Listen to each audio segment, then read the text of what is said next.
Bonjour tout le monde, voici un petit tuto pour changer les ampoules arrière, clignotant, feu de recul et feu anti-brouillard sur une Hyundai Kona. Le modèle actuel est une électrique 100%, mais je pense que pour les autres, thermiques en tout cas, ça va être la même chose.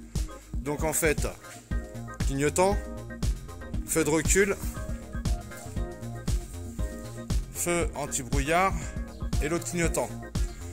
Ici on va changer les choses parce qu'on va les passer en LED. Alors voici ce que j'ai dégoté. Nous avons les clignotants, feu anti-brouillard et les feux de recul.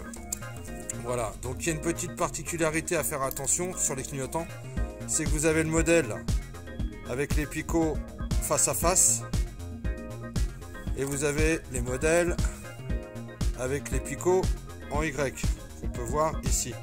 Donc sur la Hyundai Kona c'est le modèle Y, donc vous ne trompez pas, sinon ça rentrera pas. Levez le véhicule peu importe comment et il faut démonter tous les systèmes de retenue, à savoir ici les petits caches en plastique noir. Là vous avez une vis cruciforme, encore la même chose ici, voilà. Et bien sûr faut enlever ces petites choses là qui se trouvent tout en dessous de la voiture. Voilà, donc pour ce faire, soit vous prenez une fourchette, ça va très bien, vous enlevez une dent et puis ça vous fera très bien l'affaire, ou alors vous avez cette petite chose qui est faite exprès pour ça. Voilà, la garniture, enfin le pare-boue arrière a été complètement enlevé. Et nous arrivons donc au système de retenue qui est en fait tout simple, hein. C'est des crans, voilà, qui passent en dessous et en fait qui retiennent le pare-choc, hein. Donc c'est juste emboîté. On tire gentiment sur le premier ici avec un tournevis qu'on décale et après on peut tirer gentiment pour revenir. Donc on voit le feu arrière qui est ici, mais il est toujours pas accessible parce qu'il faut dévisser des vis qui retiennent le feu. Donc on n'a pas le choix, il faut faire tomber le pare-choc complètement. Pour enlever le pare-choc, il vous faudra enlever aussi cette plaque qui en fait se trouve bien, voilà, se trouve ici. Elle vient faire la jonction entre le pare-choc et le dessous de caisse, parce qu'en fait dans le pare-choc vous avez encore des petits caches en plastique là, des clips en plastique là qui sont comme ça à enlever, quoique je suis pas sûr. Si en fait ça tient parce qu'en fait les pattes, il y a des renforts ici qui sont fixés qui restent sur la caisse, donc il faut enlever, voilà, tout simplement.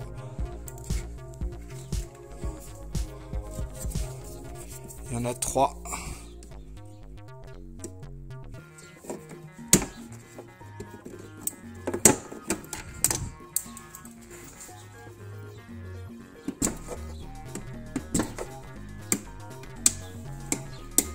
Avec une main, c'est pas facile.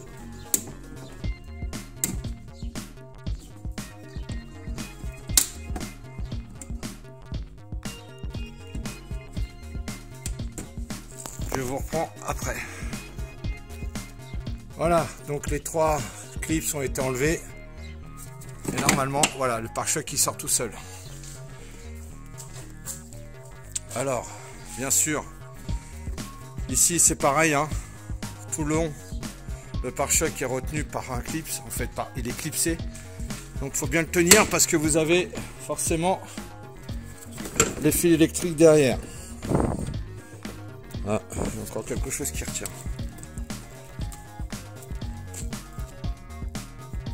Voilà, le pare-choc est par terre. Bien sûr, On fera attention à protéger la peinture en mettant un carton en dessous pour pas le rayer. Donc, ce qui retient le pare-choc en dessous et qui est très difficile d'accès, c'est ça. Donc bien sûr, c'est retenu encore une fois avec ça, des clips comme ça, mais très difficile d'accès. Vous avez un câble ici qu'il faudra débrancher avant de tirer sur le pare-choc. Et vous en avez un autre qui est ici, qui lui sert justement à l'éclairage et au détecteur de recul derrière pour éviter de cogner une autre voiture ou un mur quand on recule. Voilà, donc l'ensemble est par terre et maintenant on va s'attacher à faire le pourquoi on l'a démonté. Donc une vis, 2, 3, 4 vis, 5 et on aura l'ensemble. Mais bon, on n'a pas besoin de les sortir si on veut juste changer les ampoules. Alors les câbles sont un peu tendus, il faut veiller à les sortir de leur logement ici.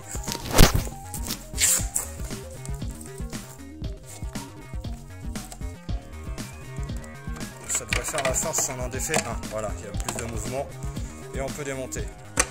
Voilà. On va donc changer l'ensemble. Alors chez Hyundai, ce qui est bien, c'est qu'ils nous vendent une voiture avec toutes les options, soi-disant entièrement full LED, ce qui n'est pas forcément le cas. Donc voilà, vous pouvez vous rendre compte tout de suite que celle qu'on vient de changer, la lumière elle est bien puissante et surtout l'arrêt se fait direct, c'est on-off.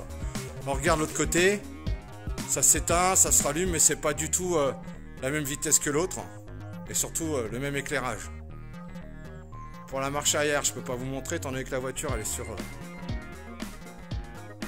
elle est en hauteur, donc je risque pas d'allumer la voiture et de vous montrer la différence. Je vous montrerai tout à l'heure. Voilà. Donc on voit très bien l'éclairage et ici la différence. Pareil pour l'avant, hein. J'ai déjà changé pour l'avant, ce qui est beaucoup plus facile. Et on se rend bien compte que voilà, ça n'a rien à voir, c'est vraiment il y a quand même une grande différence d'éclairage. Et en plus, on a moins de risques que les ampoules grilles. Allez, on change l'autre côté et on remonte l'ensemble. Voilà. Là, nous avons donc replacé, juste pour essayer, le pare-choc. Alors c'est pareil, hein. Avant de remonter au final, faites bien attention que tout fonctionne. Sinon vous allez avoir des surprises peut-être au moment du remontage. Donc voilà ce que ça peut donner en pleine nuit. Quand on fait rouge anti-brouillard, je peux vous dire qu'on le voit de très loin, même à regarder à la main. Ça fait assez mal aux yeux. Alors une petite chose à faire attention si vous commandez ce genre d'ampoule, c'est que sur la vulgaire ampoule blanche de base comme celle-ci qui a été repeinte en rouge, contrairement au feu de recul où les picots derrière sont en alignement, pour le feu anti-brouillard c'est en Y. Donc vous ne faites pas avoir. Pour le coup j'avais une lampe rouge à LED en picot droit, mais en forçant un petit peu on arrive à la faire fonctionner correctement. Voilà. Allez, on remonte et on va tester le feu arrière. Malheureusement on ne peut pas faire autrement que de tester le feu de recul une fois la voiture au sol. A tout de suite. Donc on refait le tour ensemble maintenant que tout est remonté. Donc vous avez les vis 1, 2, 3 ici. Là c'est pour tenir le pare-choc à sortir. Ça se tire tout seul. Voilà. Ensuite, vous avez les clips. 1 ici. 2, 3, 4 ici. 5. Plus ceux du dessous de la caisse. Alors, Une, deux, vous avez toute la longueur à faire, d'accord? Vous avez encore 2 comme ça. Vous avez les 2 vis, enfin des vis de 10, il y en a 4 tout le long. Vous faites la même chose de l'autre côté. Une fois que le pare-boue est sorti, vous avez encore une vis ici à enlever de chaque côté.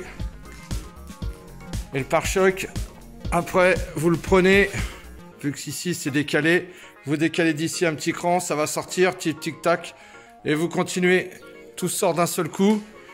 Il y a encore 2 clips, donc on n'oublie pas les 2 clips cachés derrière, comme ceci, qui retiennent le pare-choc derrière, ici et ici. Il y a 2 connexions électriques. Et a priori, le pare-choc qui viendra. Voilà les amis, tout est remonté. Je vous fais une image une fois fini, posée au sol. Bon, voici le final. Alors là, on va vous mettre les warnings. Voilà. Donc un arrêt on-off nickel au niveau des LED. Maintenant, on va passer à la marche arrière. Voilà. Donc là, voilà comment ça éclaire au niveau du système. Je vais vous dire que là, avec la caméra de recul, on voit beaucoup mieux. Voilà. Donc on revient au point mort, neutre, et on va vous mettre l'anti-brouillard arrière. Voilà. Alors pour le coup, là on est full LED sur la voiture et pas quand Hyundai vous la vend, simplement avec les feux arrière qu'on voit ici en LED et les phares et feux de route qui sont eux en LED. À savoir quand même que malgré tout, là je vais le changer aussi prochainement, c'est que quand ils vous disent que vous êtes en full LED, donc vous avez bien sûr les feux de jour, d'accord, qui sont LED, et vous avez l'éclairage.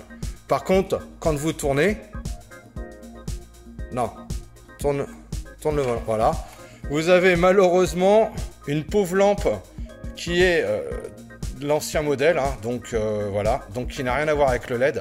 Donc franchement, l'option LED, enfin full LED sur Hyundai, franchement c'est du foutage de gueule. Donc prochainement, on va changer ça pour passer en LED. Certes, c'est pas une grande utilité parce que c'est juste quand on tourne.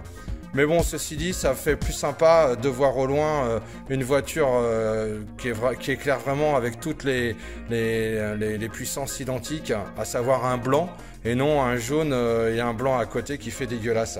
Et puis ne serait-ce que pour l'utilisation, c'est pareil, hein, l'éclairage blanc, LED pour tourner en éclairage blanc sera beaucoup plus sympathique au niveau visuel pour voir ce qui se passe que ce jaune tout cassé, tout bidon.